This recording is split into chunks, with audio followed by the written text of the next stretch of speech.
changes in your everyday life?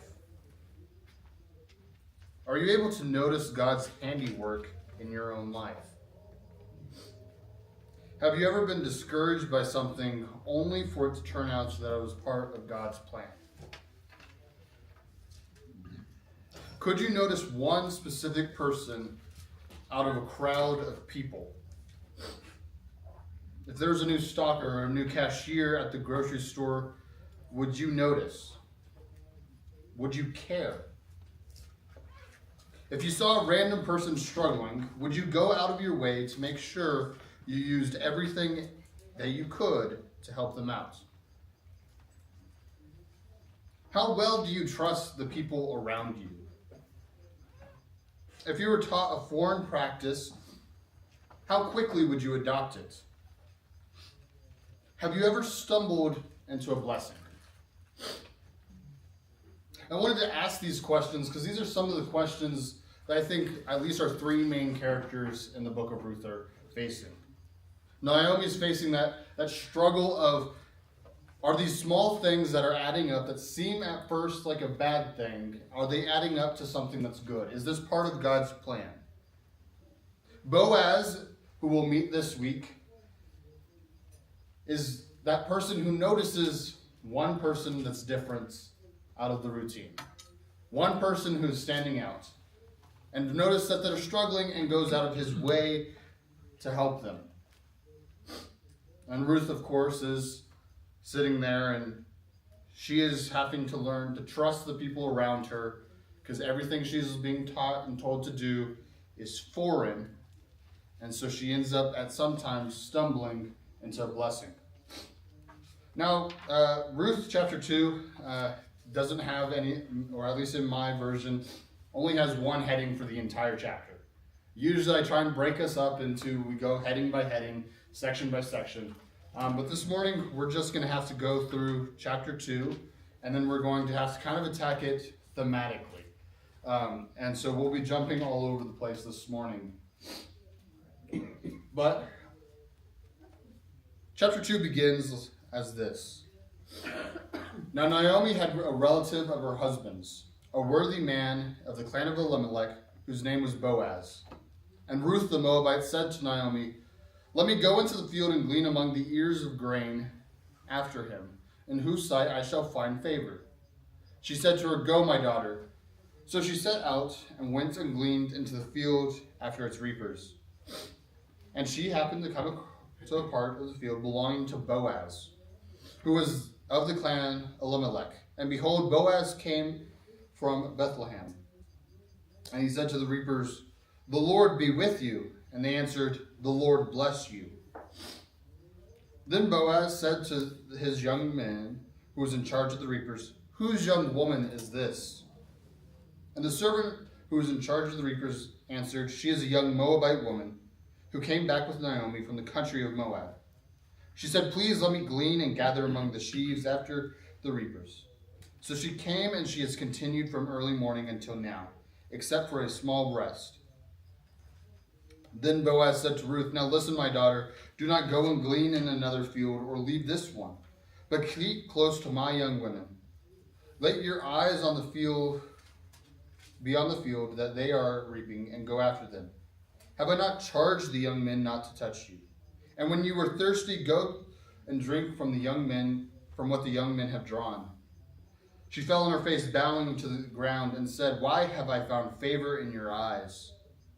But you said that you should take notice of me, since I am a foreigner."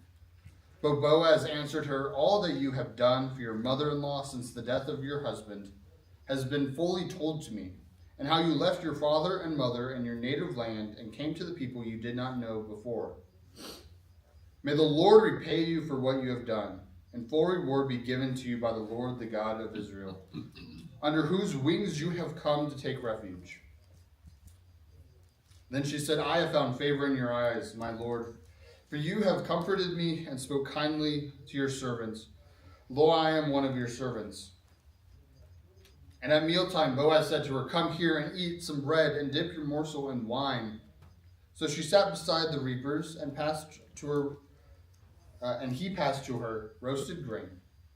and she ate until she was satisfied, and she had some left over.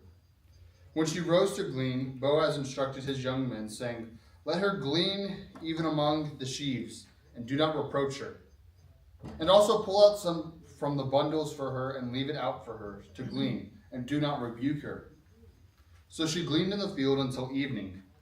Then she beat out what she had gleaned, and it came about an ephah of barley. And she took it and went into the city.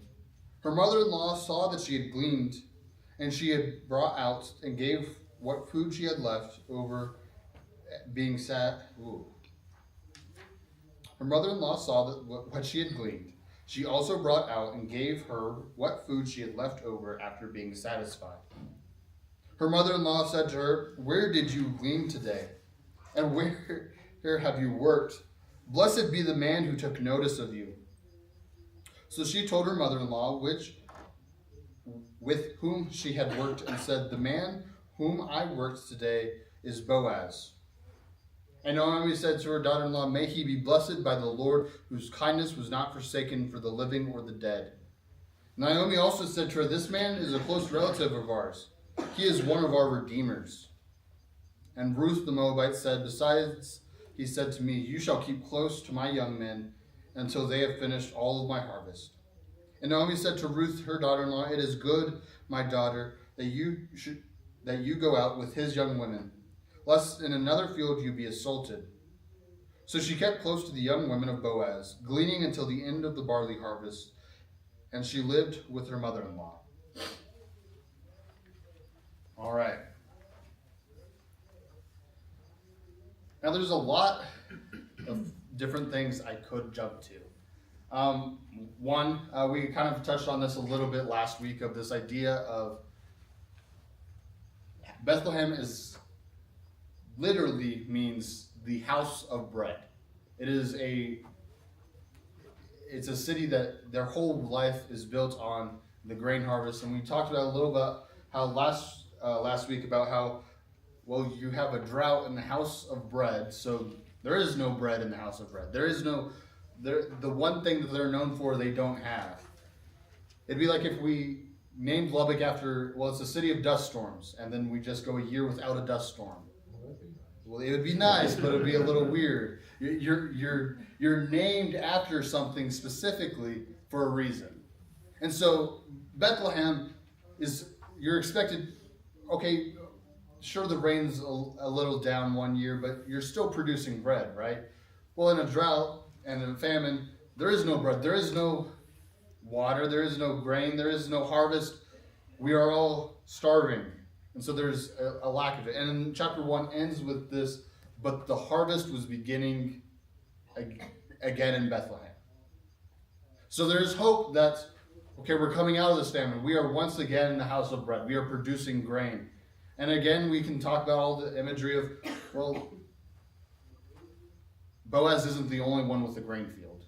I grew up in Justin, Texas, which is a very small town, and there's about 4 fields that surrounded Justin. One was used for feed, one was used for grain, and the other 2 were just open pastures.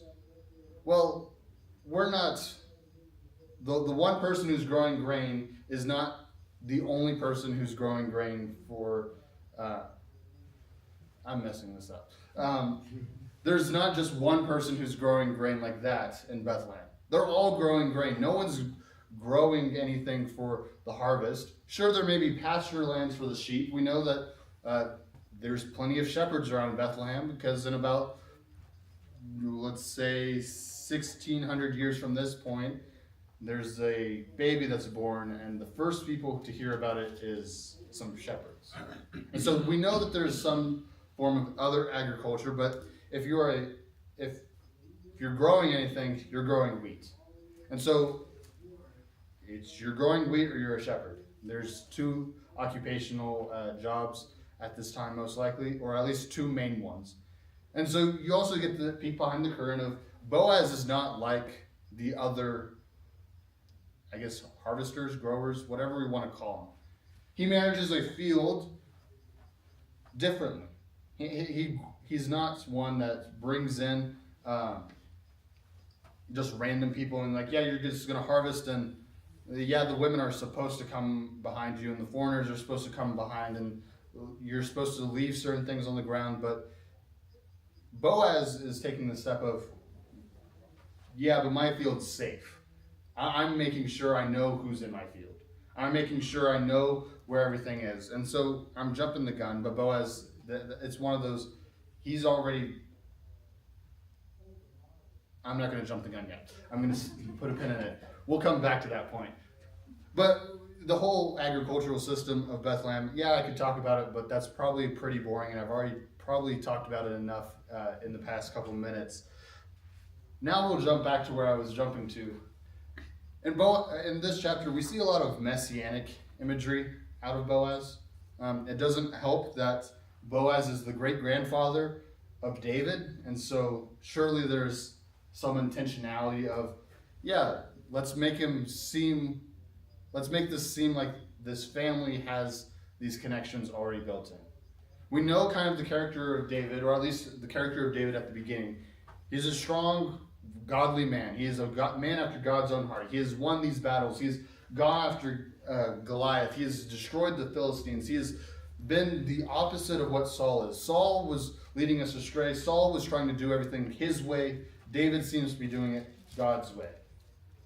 And I don't know exactly when in the reign of David, or even if it was in the reign of David, or if it was after, that Ruth was kind of compiled in its form that we have now. But what we do see is there's something special about Boaz in this time of Judges. Men are not being godly. Men, they're going through the cycle of rejecting God, paying for the consequences, crying out to God, and then God sends them a godly man to lead them. Or a godly woman, because we do get Deborah. And so it's one of those moments in which you see being godly in this time is not the expectation, it's the outlier. I think at times we could even say, in our lives, in our world, being godly individuals is not the norm, it's the outlier. And so, again, I'm jumping to a different point, but this idea of messianic imagery comes out, especially when you start to piece it together with what we kind of start to, some of those big things that we hear from Jesus. Well, Boaz is a man from Bethlehem. Well, who else is from Bethlehem? Well, David's from Bethlehem, and so is Jesus. And so they're blessed by God. Boaz is blessed by God. David is blessed by God. Jesus is God, and so surely he is blessed by God. It'd be weird if he didn't bless himself. And then, I don't know, he says, come here and take some bread and drink some wine at my table. Well, where does that sound familiar? It's communion. We had it this morning, or we will have it this morning. That's the hardest part about trying to make the communion reference in Bible class. Some of y'all have already taken it. Some of y'all will take it. But it's one of those moments of, come to my table and eat this bread and take of this wine. Jesus will say, because this is my body. Boaz is not making that jump, but it is one of those, yeah, we can argue the cultural, well, really, they would just have had bread at every meal, and there would have been wine at every meal. What's the significance here? Well, surely it's not an accident. Because it's not saying, well, here, have some wine and bread and chicken and grain, and we're also going to have dessert, and it's going to be Cool Whip, and we're going to get all this, and maybe later we'll have chili next week. No, it's emphasizing the bread and the wine. Now, sure, to an Old Testament audience, they'll say, well, that's the Passover feast. Something significant is happening here. Is this during the time of Passover? Is this a time leading up to Passover? It's not clear.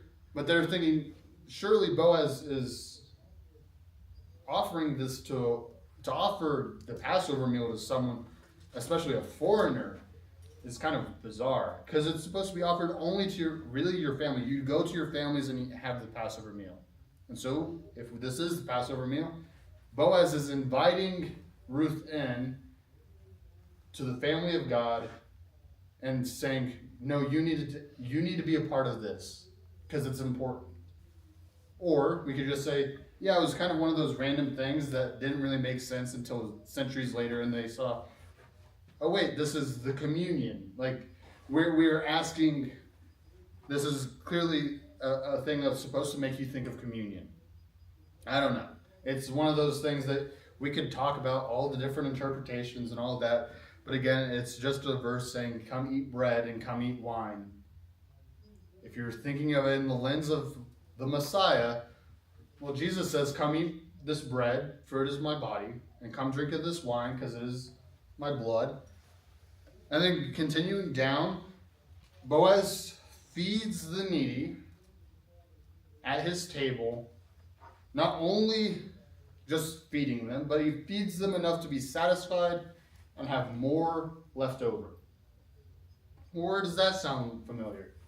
Any time that Jesus fed the 5,000 or 4,000 or the multitudes, because some people don't like putting a number to it, because there's like 3 stories about it and they all seem to be at different instances. But Jesus does feed large crowds, and each time the closing verses, and the disciples came and they realized everyone had eaten till their fill, or until they were satisfied, and there was still more left over.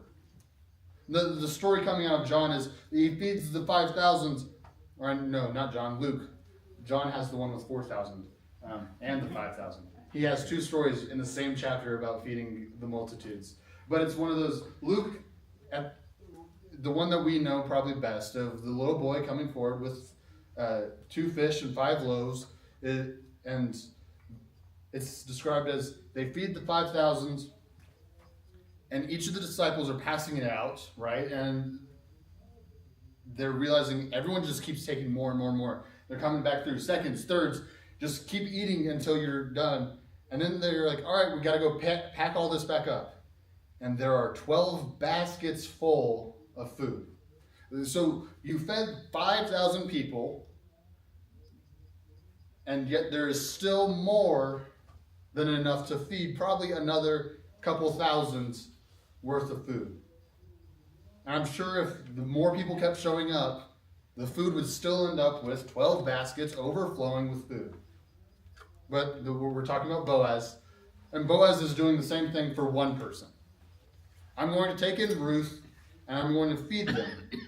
Because she is a widow, she is a foreigner, she is living with her mother-in-law. Not saying that's a bad thing, but it's one of those, she is probably not eating a full meal, or she hasn't had a 5-course meal in a long time. Not saying this was 5 courses, but it was enough to fill her, and then she was said, well, let me go get the Tupperware, and let's send you home with some food. Let me get the plasticware, and make sure we wrap it up for you, and let's get you taken care of. And then, of course, the line that we should all be jumping to with this idea of messianic imagery is Boaz is one of our redeemers. Now, in the Old Testament, there's this practice of, there's usually that one guy who's supposed to be taking care of the money and supposed to be taking care of the family, but not only for his immediate direct family, but it's supposed to be, you're supposed to take care of everyone. Your aunts, your uncles, your great aunts, your cousins, if anything happens to them, the responsibility falls on you. Which sounds like a super fun job. I'm sure in today's society, everyone would love to be that guy, right? It's a great idea I have to be the one to take on great grandma, because she is now a widow, and I have to find a place to put her. And they didn't have nursing homes, so everyone's coming to my house, and I'm supposed to be able to feed everyone, and I'm sure some were not as grateful of being the redeemer as others. But Boaz seems to take it on in stride. He doesn't seem bothered by it. He seems to say, no, my job is the redeemer, and that is what I'm going to do.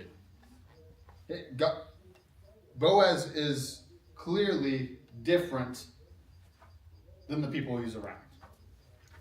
And it's interesting because, again, if we jump back to kind of where we were last week, Boaz is the son of Rahab. Boaz is already probably being looked at because, oh, you're the prostitute's son. You were one of those. You were born of a Canaanite prostitute, not just a prostitute in Israel. You're a Canaanite prostitute. Not that they were really prostitutes in Israel, because that would have been frowned upon even more. But you're one of those descendants of that family from Jericho. Why did we have to bring those foreigners along? And now you're here in Bethlehem. You're clearly not like everyone. And so you get the derogatory, you're not like everyone. But he's acting godlier than everyone else. So he's getting the positive, you're not like everyone.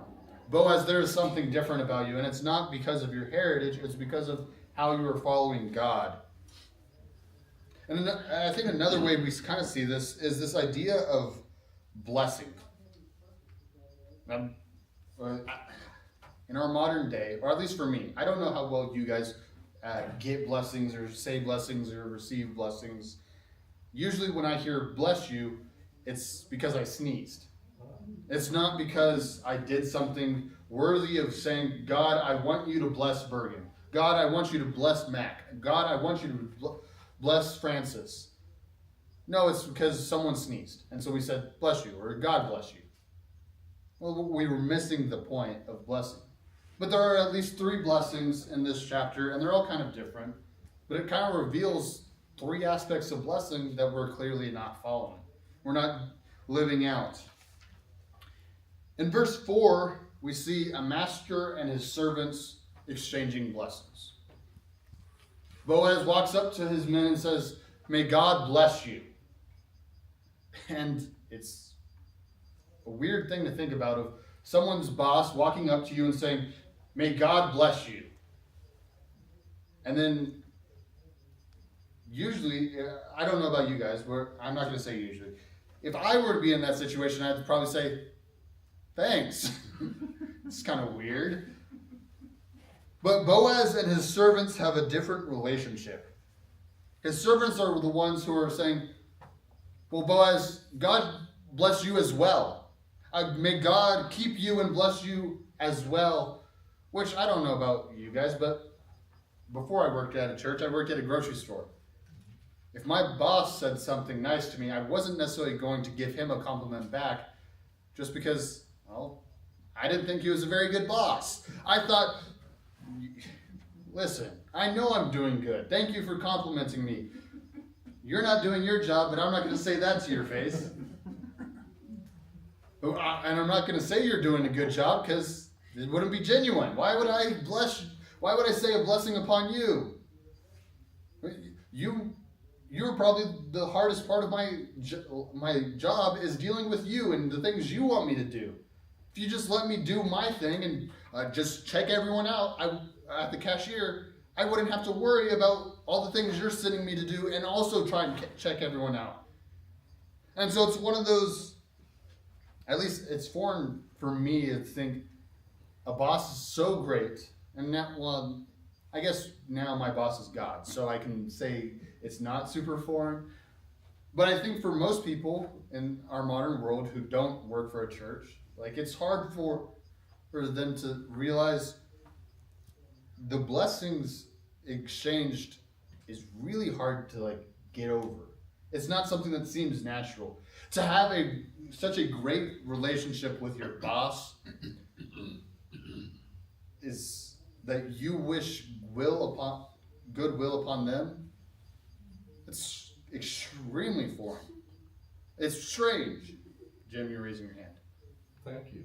I'm glad you saw that. Did you bless your customers as they went out? Because I'll tell you, at United and Market Street, that is not unusual. Now, I noticed one time a man was wearing a cap that was from one of the atheist groups, and I don't know if he got blessed or not. Probably not, but that is very common in those stores, and I shop there a lot. So I was just wondering, did you bless your... I said, have a good day, and occasionally I would get the, don't tell me what to do response. All right. Anyway, on to the next guy. Welcome to Homeland. Do you have your rewards card with you today? But it's one of those. I mean, I tried to say have a good day, which I guess you could say is kind of a blessing in a way. I'm saying I want you to have a good day, but it's not invoking God's name, so it's not really the same thing here. Yes. A common greeting that I've been running across, and I did myself, is whenever I see somebody, I tell them have a blessed day. Yeah. It's getting very common. Yeah. And it should be. And I think that kind of gets us back to this idea of blessing. Because as we move on, in chapter 12, we also see another type of these blessings. And it's an interaction between Boaz and Ruth.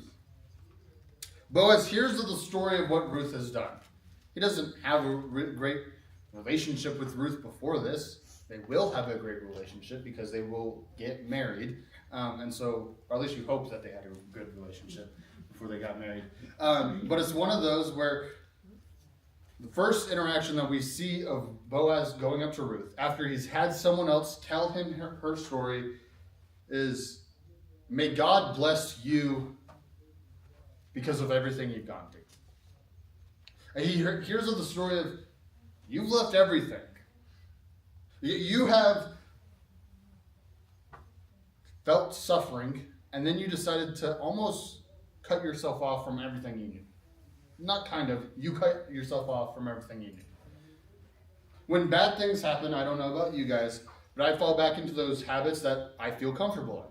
I don't want to do things that push my boundaries. I don't want to do the hard things. I just want to go and do the common things.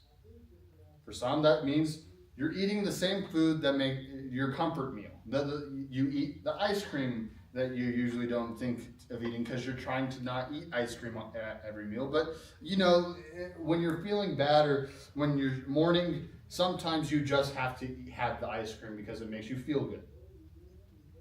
Well, Ruth didn't do any of that. She didn't go back to her guilty pleasure. She didn't go back to what she knew. She said, yeah, I'm sad, but I'm going to stick with Naomi.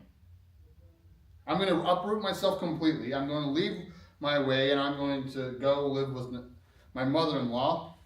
And Boaz says, may God bless you. Because you are a foreigner, and you have chosen God to be your refuge. Which we'll see prop up a whole lot in the Psalms. God is your refuge. God is the wings in which we find ourselves living under and being protected by. God is our shield. God is our fortress. And Boaz says, may you find blessing in being protected by God. Which is interesting because Boaz doesn't realize he is the means by blessing. God is using Boaz to bless Ruth and Naomi. But it's still worth noticing of Boaz still wishes that Ruth gets the blessing of remaining under God's wings. And then again in 19, we get Naomi's cry out for blessing. Naomi has not interacted with Boaz. And if anything, her first little instance of saying, may God bless this person, is more of a reaction to how much Ruth is bringing back. I don't know how much one of these women or servants or however you want to refer to them as is bringing back home after picking up all this grain, but I'm sure it's not an ephah. Because it seems like an ephah would be more than enough. Or more than normal. Exactly how much is an ephah? I'm not sure. For some reason, I have it in my head as it's like bringing home a sack of flour, which if you're picking up things of wheat one by one, that's a lot of picking things up off the ground. I know that I have heard the Bible says it's about 3/5 a bushel. Okay. So that's a fairly good bit of wheat. Yeah, that's a lot of wheat. You had your hand up, Tempe. I was just gonna say the same. Okay. This one says 30 pounds. 30 pounds? Yeah, New International. You wanna read it? You look at me like you don't believe it. So She you're brought bringing home- about, She brought home a third of 30 pounds, so. Okay, yeah. or 13 kilograms. Yeah. What's a third of 13 kilograms? Do that in your head. Well, if your, metric is, 22 liters. Okay. Anyway, Got it. what we're kind of circling is, this is a lot of grain, especially if you're picking it up by hand. And if this is her first day, surely Naomi's like, okay, did you really get this, or are you doing something wrong here and so someone gave it to you? Did you steal it? Like, where are you getting all this grain? How did you convince everyone else to pick up grain for you and then you just took it back? Like, how did you get all this grain? Which man? And blessed be that man. And then it continues on as Ruth is like, no, this is Boaz. And you get the connection of, oh, he's one of our redeemers. May he be blessed even more because of this relationship we're supposed to have. So she's crying out for favor on someone else because of what someone else did for someone who's still not her. I think it's kind of interesting. I mean, you could argue, yes, indirectly Naomi is blessed by Boaz's actions. But Boaz doesn't know about Naomi yet. He's just giving this to Ruth, thinking, well, I guess he does know about Naomi. But it's because yeah.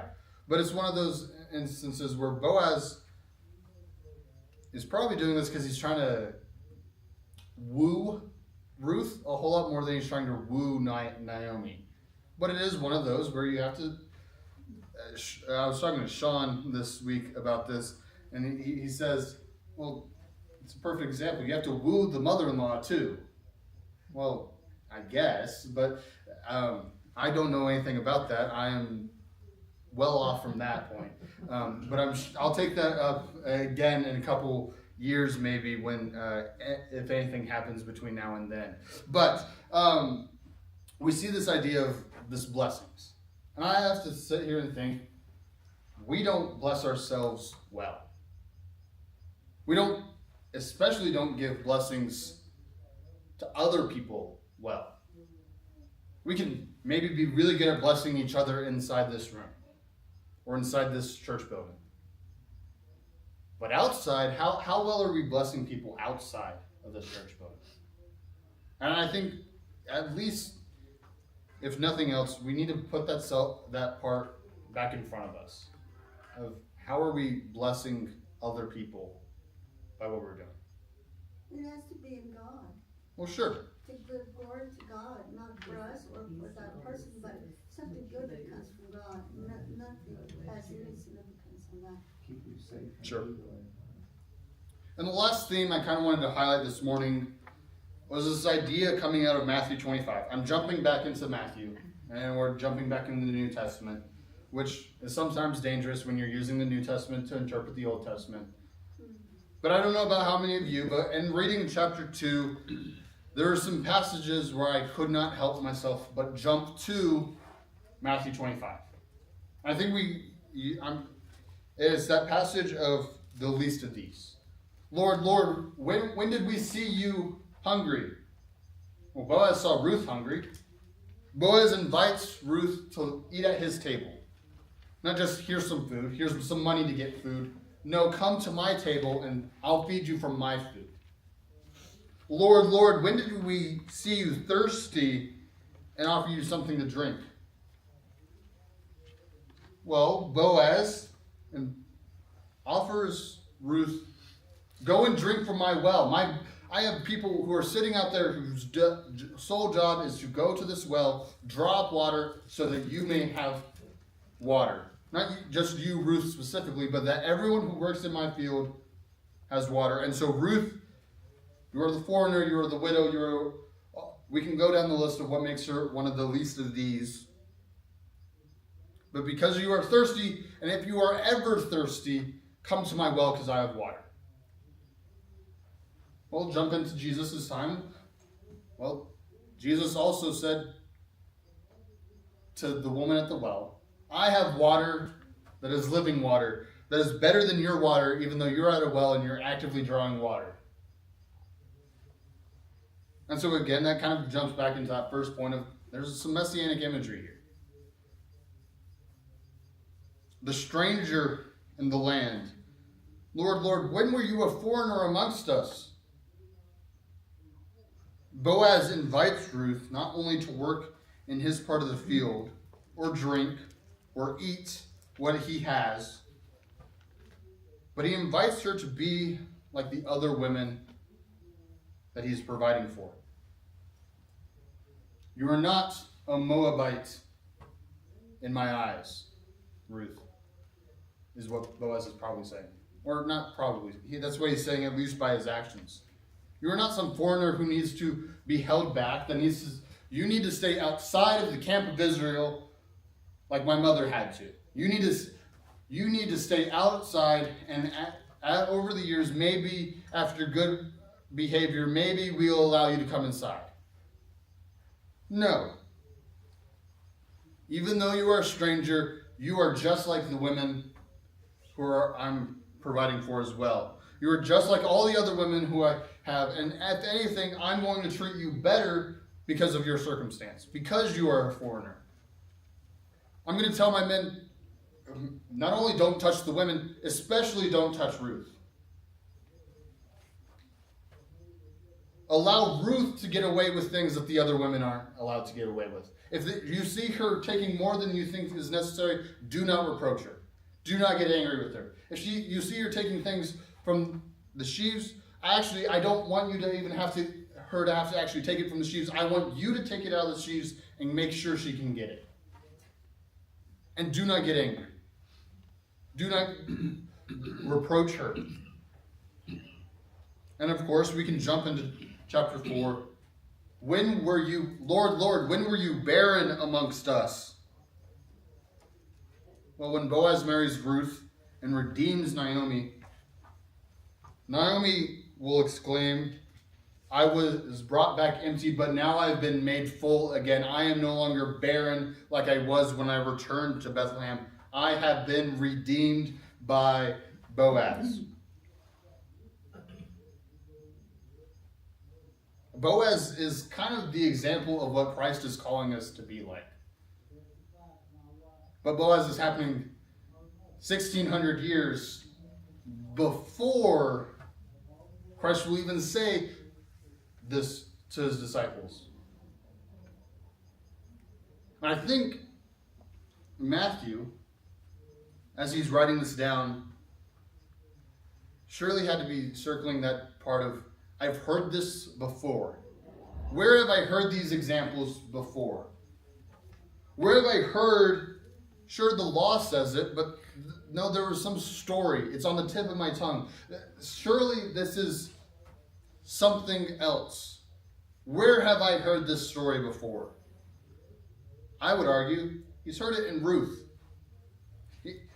Matthew is, of course, a Jewish scholar, or a Jew who's at least somewhat educated in the Jewish text by the time he's writing the gospel. He knows of the law. He's really good at recording how the law matches up with what Jesus is teaching. And he's really good at taking the prophets and saying, oh, these prophets are talking about Jesus, and Jesus is talking about the prophets. But there's also those interwoven moments in which he is bringing in the story of the family of David. He's not slow to make the point of, no, if you read the story of David and his family, right, you see David in Christ. You see Moses in Christ. You see all these Jewish heroes that you've seen are represented in Christ.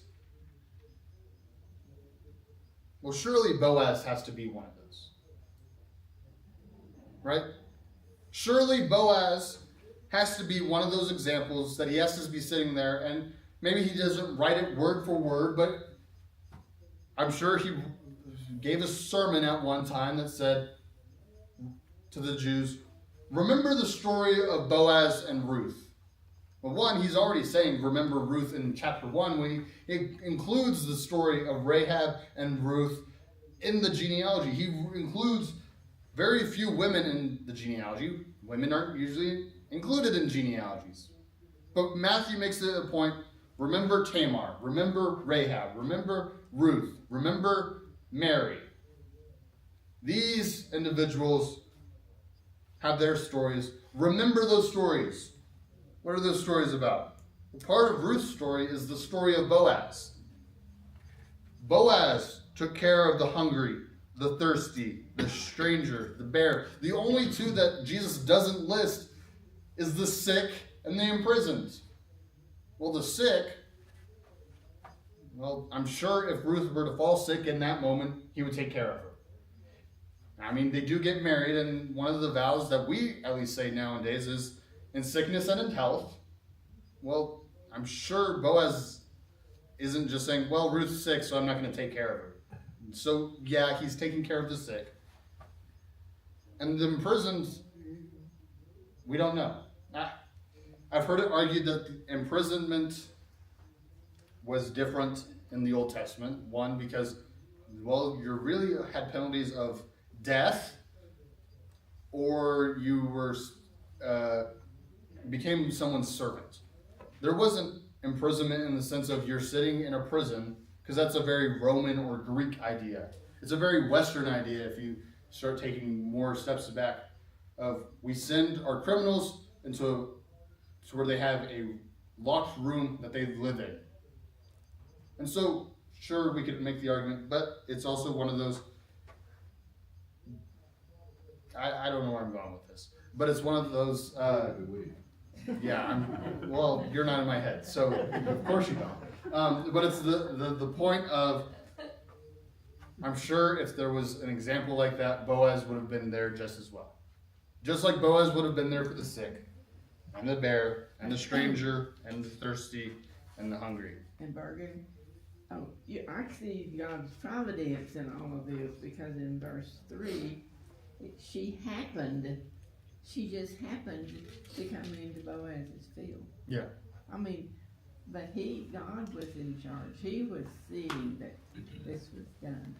Well, that takes us back to kind of that introductory little part that I brought up, that I kind of highlighted as Ruth of, she's being told about this practice that I'm not sure if the Moabites had. I'm sure they probably didn't. Of if you're a foreigner, if you're a widow, if you're disabled, whatever, if you cannot provide for yourself, go behind the harvesters, because they are not to pick up more than they harvest in these bundles.